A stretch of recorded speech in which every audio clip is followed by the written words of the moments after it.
எண்ணெய் சூடாயிடுச்சுங்க. கடுகு சேர்த்துக்கலாம். கடுகு பொரிஞ்சிச்சிங்க. பொடியாக கட் பண்ணி வச்ச வெங்காயம் பூண்டு சேர்த்துக்கலாம்.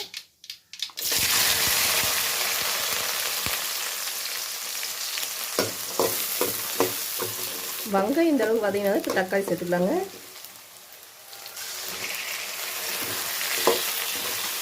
தக்காளி நல்லா வதங்குற அளவுக்கு வதக்கிட்டுலாம்.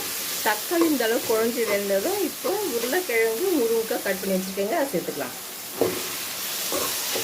சேர்த்து ஒரு வாட்டி வதக்கிட்டுலாம். 3 டீஸ்பூன் மிளகாத்தூள்,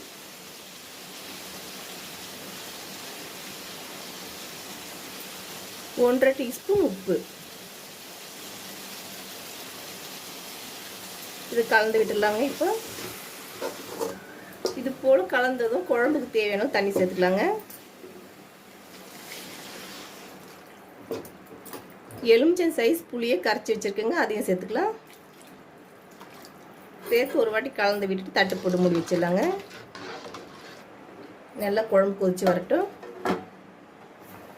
குழம்பு நல்லா கொதிச்சிட்ருக்குங்க. இப்போ 1 கப் மூக்கல்ல வேக வச்சுருக்கேன், அதை சேர்த்துக்கலாம். கலந்து விட்டுலாம். நல்லா குழம்பு என்ன கொதிக்கிட்டோம். கொஞ்சமாக பெருங்காயத்தூள் சேர்த்துக்கலாங்க. நம்ம குழம்பு ரெடி ஆயிடுச்சுங்க. இப்போ கருவேப்பிலை தூவிக்கலாம்.